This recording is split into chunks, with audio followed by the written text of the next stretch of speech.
जय हिंद बच्चों, आपका स्वागत है आपके अपने चैनल सदगुरु क्लासेस में।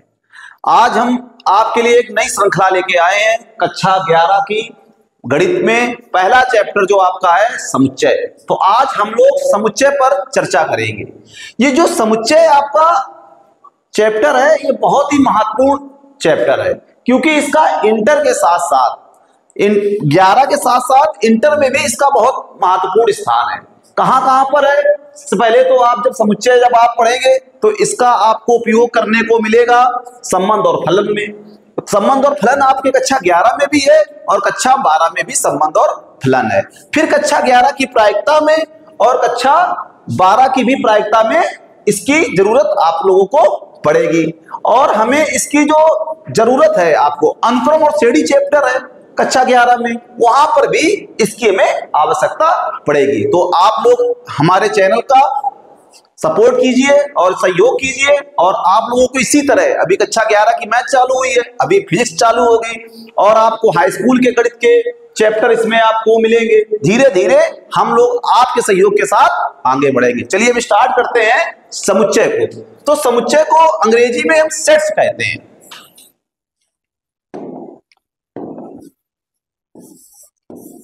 सेट्स। अब इस सेट्स में अगर हम s को हटा दें, 2 मिनट के लिए सोचिए कि इस सेट को हम हटा दें तो ये क्या बन गया? सेट बन गया, SET। अब इस SET को सबसे पहले इसके हम कॉन्सेप्ट को समझेंगे। तो सेट हम कहां पर दैनिक जीवन में यूज करते हैं। अब आप किसी दुकानदार के पास गए, आपने कहा आपको यहाँ की शादी में सामान को किसी को गिफ्ट करना है, तो आपने कहा भैया जरा डिनर सेट दे दीजिए। कुछ छोटा आइटम ले जा, बोले लेमन सेट दे दीजिए। इसके बाद आप कुछ बच्चे जो कंपटीशन की तैयारी करते हैं वो दुकानदार के पास गए, बोले भैया कोई एक ऐसा सेट दे दीजिए प्रीवियस ईयर का 30 का 20 का, वो सेट है।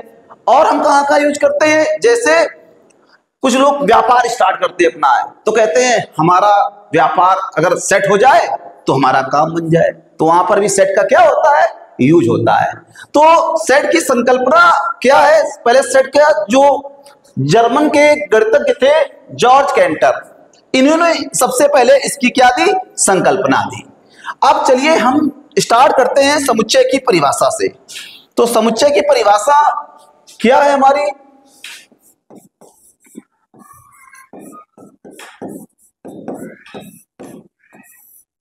वस्तुओं के सुपरिभाषित समूह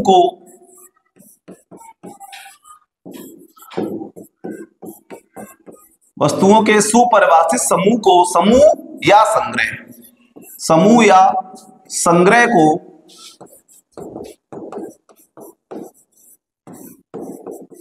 समुच्चय कहते हैं।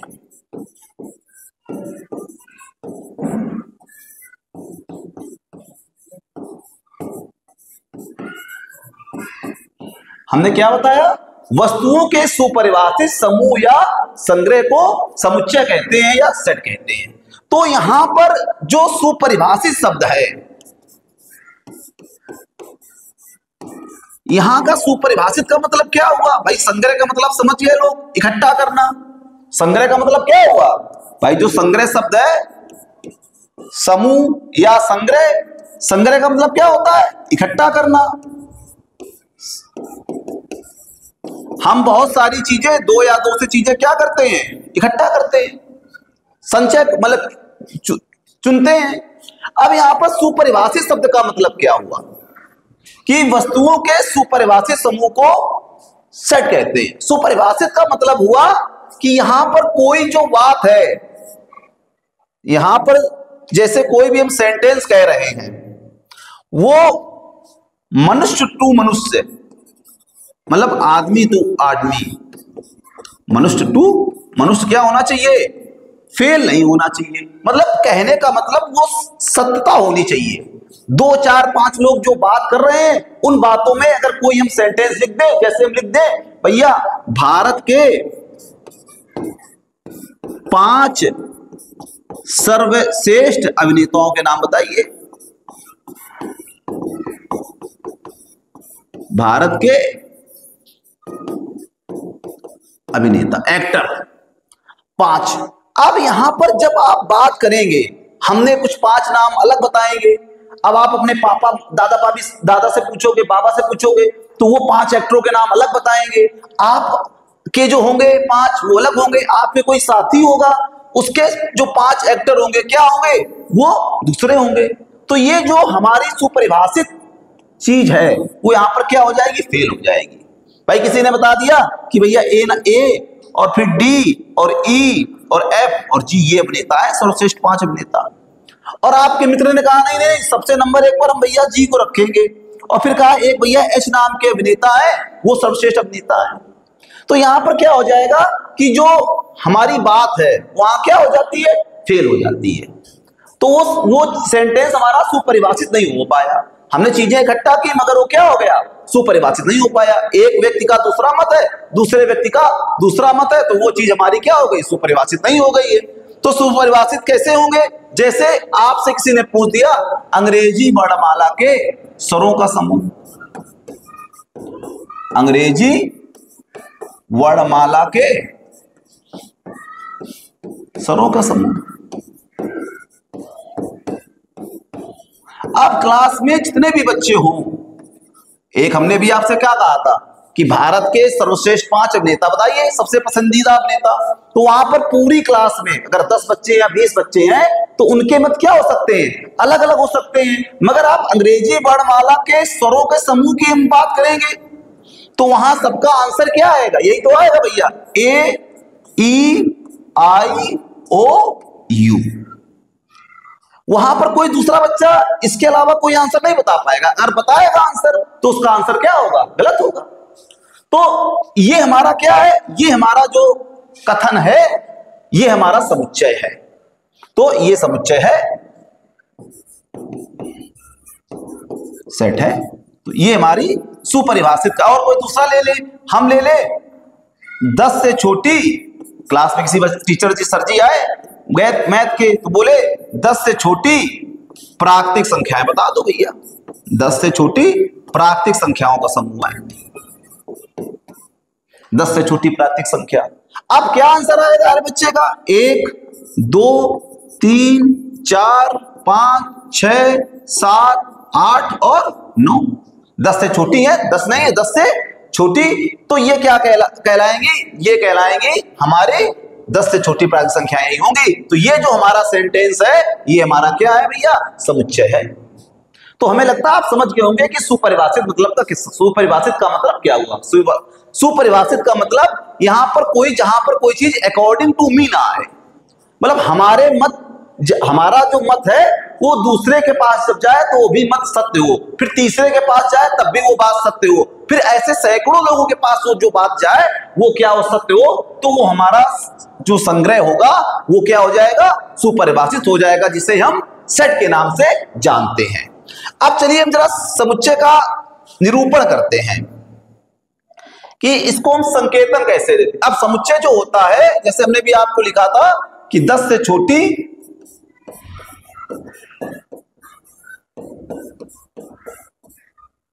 प्राकृतिक संख्या, तो हमने क्या ना इसमें लिखा था, 10 से छोटी प्राकृतिक संख्या में, 10 से छोटी प्राकृतिक संख्या क्या थी, 1 2 3 4 5 6 7 8 और 9। अब ये जो समूह बना, सुपरिभाषित समूह है, तो इसको हम मझले कोष्ठक के अंदर लिखते हैं और इसको हम अंग्रेजी वर्णमाला के बड़े अक्षरों से प्रदर्शित करते हैं। समुच्चय, कोई भी समुच्चय जो होगा वो अंग्रेजी वर्णमाला के बड़े अक्षरों से प्रदर्शित करेंगे। जैसे आपको इसमें क्या लिख सकते हैं, इसमें आप लिख सकते हैं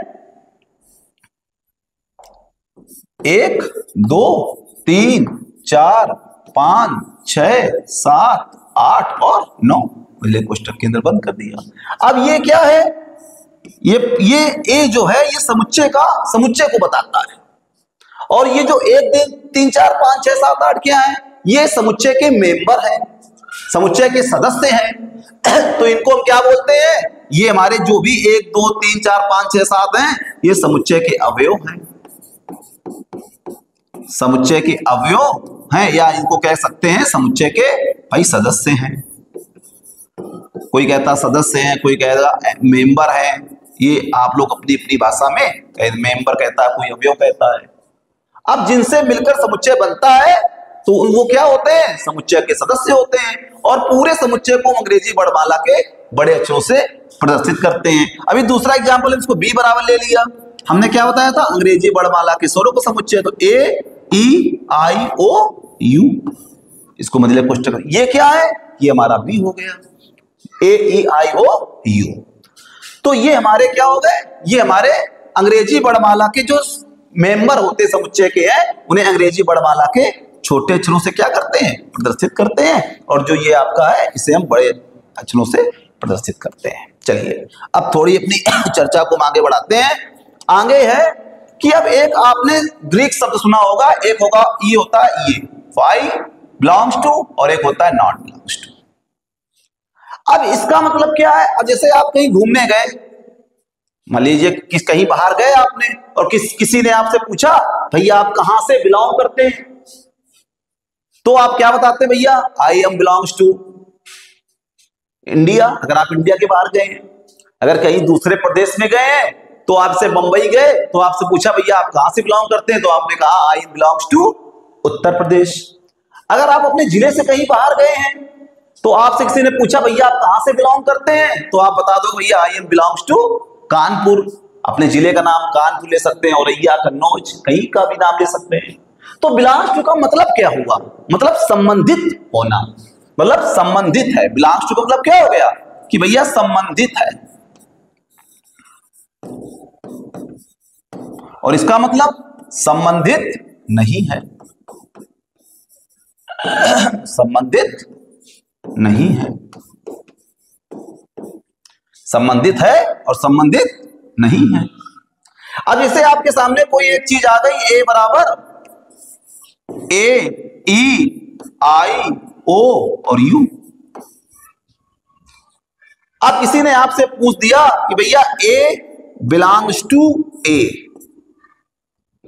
इसका मतलब क्या हुआ, ए संबंधित है क्या इस समुच्चय ए से, तो आप देखिए भैया ए इस क्या है, इस समुच्चय का एक एक अवयव है, सदस्य है। तो इसे क्या लिख सकते हो, ए अवयव है ए का, ए अवयव है ए का। अच्छा कभी कभी लोग ऐसे भी लिख देते हैं कि ऐसे लिख दिया ए बिलोंग्स टू ए, इस capital A belongs to small A, ये क्या सही है। अब आप सोचो कि आप अगर कानपुर में रहते हैं, कानपुर बिलोंग्स टू एक्स, मान लीजिए आप एक्स नाम के कोई पर्सन है जिसका हमने एक्स मान लिया, तो ये क्या सही है कि कानपुर आपसे बिलोंग करेगा, नहीं। तो क्या लिखोगे आप, सही क्या होगा, ये तो भाई गलत चीज है। तो क्या लिखोगे, एक्स, एक्स मतलब कोई व्यक्ति है, और क्या होगा, बिलोंग्स टू मतलब संबंधित है किससे, कानपुर से, एक्स बिलोंग्स टू कानपुर। तो कभी भी जब इस तरह की चीजें आ जाए, मतलब कोई समुच्चय आपको दिया जाए, उसको बिलोंग्स टू प्रतीक के आगे लिख दे, तो क्या होता है, गलत होता है, ये सत्य नहीं होता है। तो सत्य क्या होता है, ए अवयव, इसको पढ़ते कैसे हिंदी में, ए अवयव है ए का, या कह सकते हैं ए सदस्य है ए का।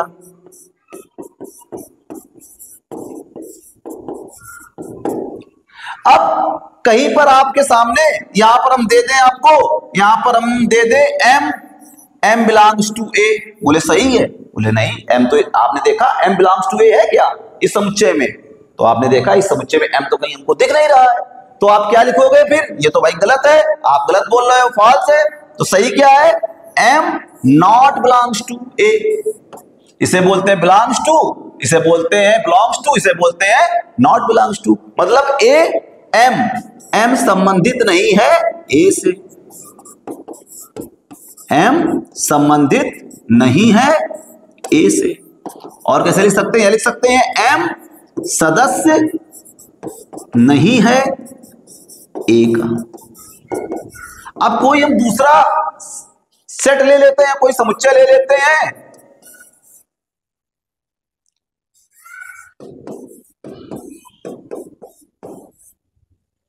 M N O P, M comma N comma O comma P, तो इस समुच्चय बी के लिए ये हमारा चीज क्या हो जाएगा, ये सत्य हो जाएगा। कैसे, अगर हम लिख दे एम बिलोंग्स टू बी, तो आप तुरंत बता दोगे हाँ सर जी ये बात सही है, एम बिलोंग्स टू बी है।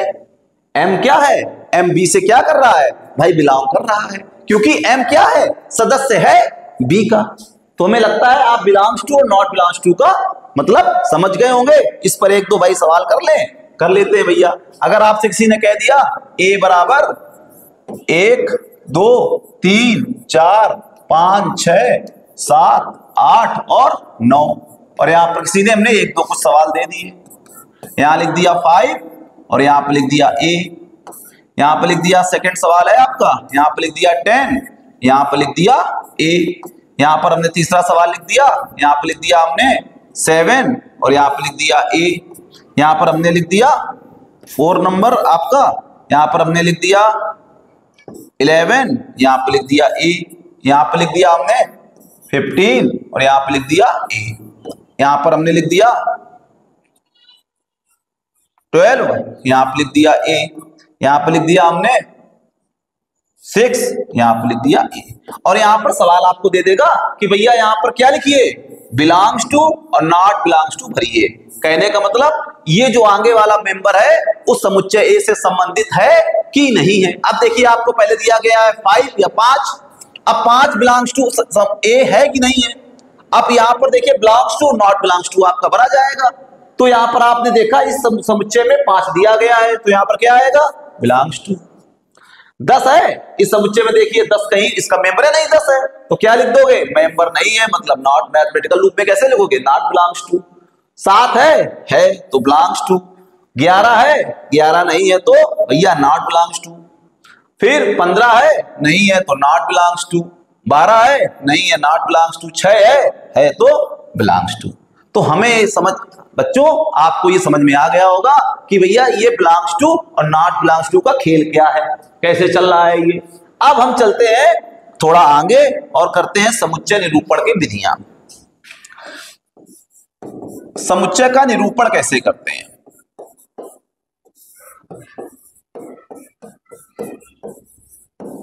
रिप्रेजेंटेशन ऑफ सेट्स, हम इन समुच्चयों का निरूपण कैसे करते हैं। अब के इसके निरूपण की 2 विधियां होती हैं। पहली विधि होती है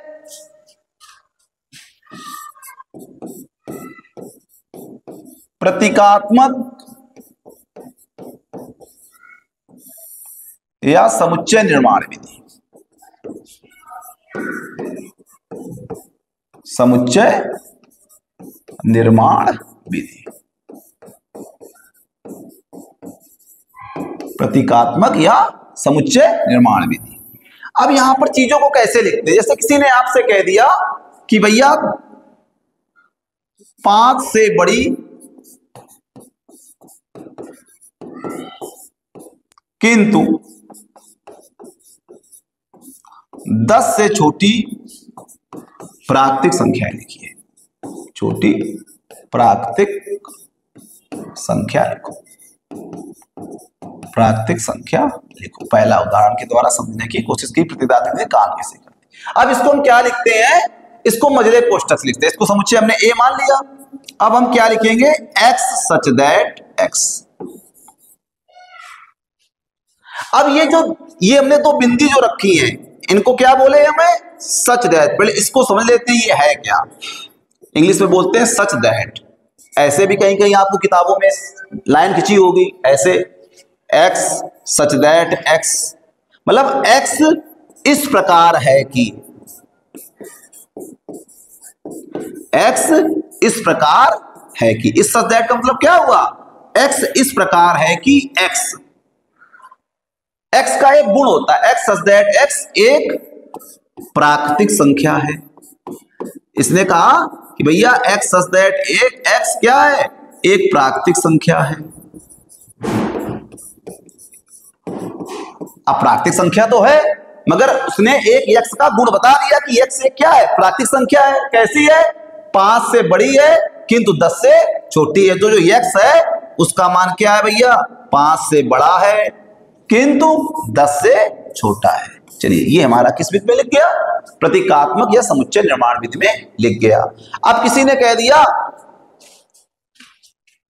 अंग्रेजी वर्णमाला के अक्षरों का समूह।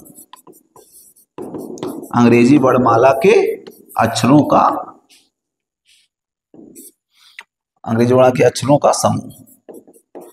अभी हमने एक कथन कहा, अब इसको किस विध में लिखना है? प्रतीकात्मक विध में लिखना है। तो इसको हम कोई सेट बी बराबर मान लेते हैं। बी बराबर क्या लिखेंगे भैया? X such that x, x इस प्रकार है कि अंग्रेजी वर्णमाला के अक्षर है। अंग्रेजी वर्णमाला के अक्षर है।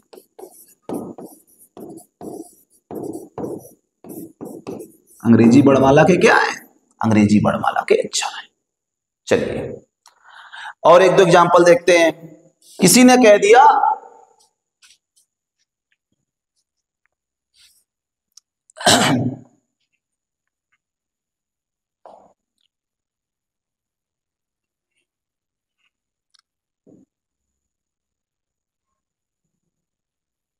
सम संख्याओं का समूह। किसी ने कह दिया सम संख्याओं का समूह। अब इसको काय में लिखना है? आपको प्रतीकात्मक विधि में लिखना है। तो कैसे लिखेंगे भैया? x सच दैट x बराबर 2n। अब ये n क्या होता है? और x सच दैट x इस प्रकार है किसके बराबर? 2n के, जहां for all n belongs to n। ये n क्या है हमारा? ये अभी हम आपको आगे चर्चा चलेगी अगले लेक्चर में। n क्या है? इस कैपिटल n को हम बोलते हैं प्राकृतिक संख्याओं का समुच्चय। प्राकृतिक संख्याओं का समूह कैपिटल n से प्रदर्शित करते हैं। कैसे? प्राकृतिक संख्याओं का समूह। हाई स्कूल में आप लोगों ने पढ़ा होगा प्राकृतिक संख्याओं का समूह कैपिटल n से। तो हमने क्या किया? और किसी प्राकृतिक संख्या में अगर आप 2 से गुणा करा दोगे तो वो संख्या हमारी क्या हो जाएगी? सम संख्याओं का समूह हो जाएगा। तो x इस प्रकार है कि x किसके बराबर है भैया? 2n के बराबर है। और फॉर ऑल प्रत्येक n किसका है? n belongs to n। और ये n क्या है? प्राकृतिक संख्याओं का समूह है। तो ये आप लोगों के प्रतीकात्मक विधि क्या हो गई? प्रतीकात्मक विधि आपके समझ में आ गई होगी। अब दूसरी विधि इसकी है विधि रोस्टर या तालिका विधि। रोस्टर या तालिका विधि ये क्या होती है? रोस्टर या तालिका विधि। जैसे आपसे इसी सवाल को किसी ने कहा कि भैया रोस्टर या तालिका विधि में लिखना है। जैसे किसी ने कह दिया अंग्रेजी वर्णमाला के स्वरों का समूह। अंग्रेजी वर्णमाला के स्वरों का समूह।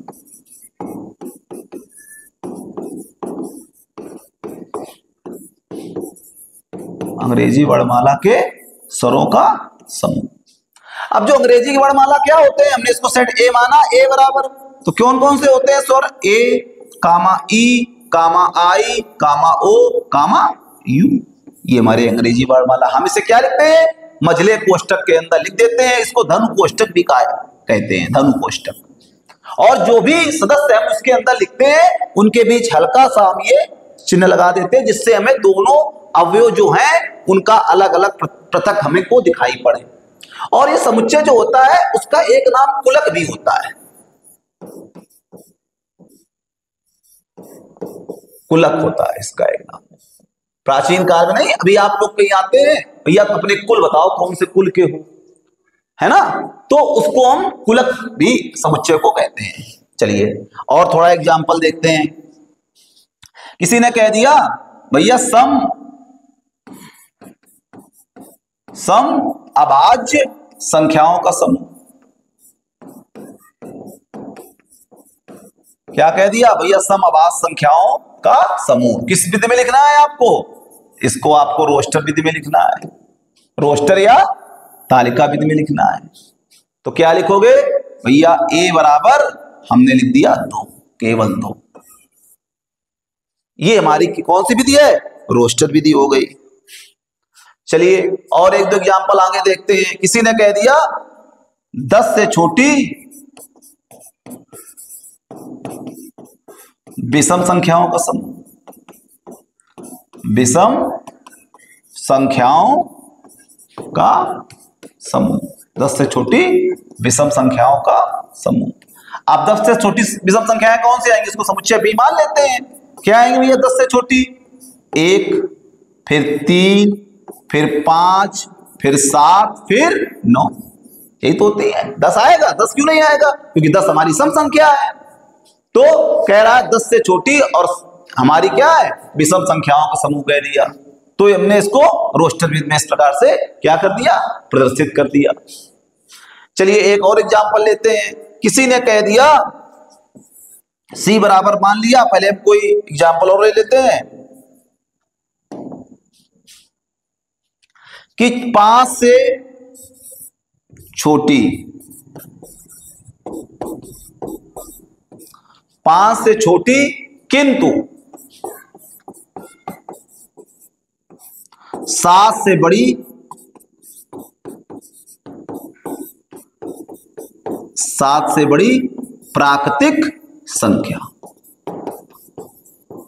सोचो भैया जी, ऐसी कोई संख्या, प्राकृतिक संख्या सोचिए जो 5 से क्या हो, बड़ी हो, 5 से क्या हो, छोटी हो, किंतु 7 से बड़ी हो। अब इसको रोस्टर विधि में कैसे लिखोगे? सोचिए भैया कैसे लिखेंगे कि अब आप सोच रहे हैं कि 5 से छोटी हो और 7 से क्या हो, बड़ी हो, ऐसी तो कोई संख्या होती नहीं है, तो इसको कैसे लिखेंगे? तो हमने कोई इसको समुच्चय सी माना और इसको हमने मझला कोष्ठक लिख दीजिए, इसके अंदर कोई मेंबर है नहीं है। अब जब आप आगे तो सर जी इसको बोलेंगे क्या? अब भैया आगे जब पढ़ेंगे हम समुच्चय के प्रकार, क्योंकि हमने देखिए इसमें आपका, इसमें केवल एक मेंबर है, इसमें 1 2 3 4 5 मेंबर है, इसमें कोई मेंबर है नहीं है। ऐसा हमने एक सेंटेंस बोला जिसमें कोई मेंबर नहीं, किसको लिखेंगे कैसे? तो हमने मझला कोष्ठक बना दिया। तो ये आपका एनसीईआरटी की पहली एक्सरसाइज में ये इतना आपको दिया गया है। अब हम अगले लेक्चर में इसकी एक्सरसाइज करेंगे पहले, और इसके बाद हमारा जो अगला टॉपिक आएगा वो आएगा समुच्चय के प्रकार। तब तक के लिए बच्चों जय हिंद।